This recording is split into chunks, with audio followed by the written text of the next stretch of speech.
সুস্থ ও শান্তিভাবে পালিত হলো ঈদুল আজহা অর্থাৎ বকরি ঈদ। খুশিতে মাতলেন কচি কাচারা। মুসলিম ধর্মাবলম্বী মানুষের কাছে ত্যাগের উৎসব ঈদুল আজহা এশিয়া মহাদেশের বিভিন্ন প্রান্তে বকরি ঈদ বা কোরবানির ঈদ নামেও পরিচিত। সমগ্র পৃথিবী জুড়ে হিজরি সনের জিলহজ্জ মাসের 10 তারিখে এই উৎসব পালিত হয়। আজ শনিবার পশ্চিমবঙ্গ সহ ভারতবর্ষে এই ত্যাগের উৎসব ঈদুল আজহা বা বকরি ঈদ পালিত হচ্ছে। মুর্শিদাবাদের কান্দির বিভিন্ন এলাকার পাশাপাশি জীবনদীতেও শান্তি শৃঙ্খলার মধ্যে দিয়ে পালিত হলো বকরি ঈদ। কান্দি, পুরন্দরপুর, গোকর্ণ, মহলন্দি, জীবনদী সহ প্রায় সমগ্র জায়গায় সকাল 6টা থেকে 7টার মধ্যে নামাজ শুরু হয়। ঈদের নামাজের মোনাজাতে দেশের শান্তি সমৃদ্ধি ও দেশের মানুষের সুস্থতা কামনা করে দোয়া করা হয়। মুসল্লিরা পরস্পর কোলাকুলি ও কুশল বিনিময় করেন। ঈদের নামাজে শান্তি সম্প্রীতির বার্তা দেওয়া হয়। প্রসঙ্গত আরবি কুরবান শব্দ থেকে কোরবানি, এর অর্থ ত্যাগ, উৎসর্গ, বিসর্জন, নৈকট্য লাভ করা। এদিন পরস্পরের মধ্যে ভ্রাতৃত্ব গড়ে তুলে পরিবার থেকে সমাজের সকলকে নিয়ে উৎসবে মেতে ওঠেন। খুশিতে মাতলেন কচি কাচারাও। চেতনা Shiksha Niketan private tuition centre. ভর্তি চলছে, ভর্তি চলছে, ভর্তি চলছে। চেতনা শিক্ষা নিকেতনে ভর্তি চলছে। চেতনা শিক্ষা নিকেতন একটি আদর্শ শিক্ষা প্রতিষ্ঠান। আমাদের লক্ষ্য গণ নয়, গুণ চাই। Chetana Shiksha Niketan private tuition centre, Jibanti, Murshidabad.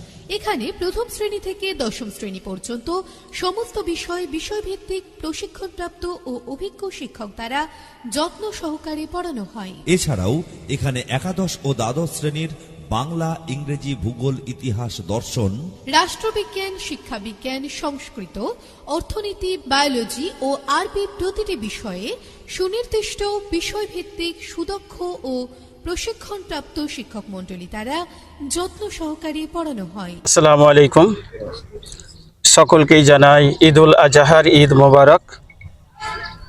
সম্প্রীতি বলতে আমরা ভারতীয় মুসলিম, এটা আমাদের প্রত্যেকের মনে রাখা উচিত। এখানে আমরা বিভিন্ন সংস্কৃতির মানুষ, বিভিন্ন ধর্মাবলম্বী মানুষ একসঙ্গে বসবাস করি। শান্তি শৃঙ্খলার মধ্য দিয়ে আমরা বসবাস করি। আমাদের কোরবানি আমাদের কাছে এটা ত্যাগের কোরবানি এবং আল্লাহ তাবারক তাআলার নৈকট্য প্রাপ্তির জন্য আমরা কোরবানি করে থাকি।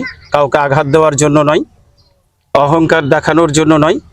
সুতরাং আমাদের যে কোরবানিগুলো এই পরবর্তীতে এখন হবে, সেগুলি ছবি করে সোশ্যাল মিডিয়াতে যাতে প্রচার না চালানো হয় এবং পাশাপাশি আমাদের ভাই যারা বসবাস করছেন, আমাদের কোরবানির কারণে তাদের যেন কোনো রকমের অসুবিধা না হয়, আমরা সেদিকে লক্ষ্য রাখব।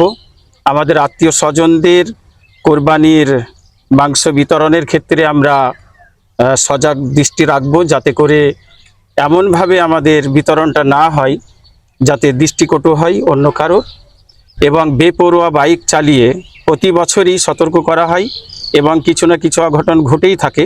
আমাদের এলাকাতে, পার্শ্ববর্তী এলাকাতেও ঘটে থাকে, আমরা প্রতিনিয়ত সংবাদ পেয়েই থাকি।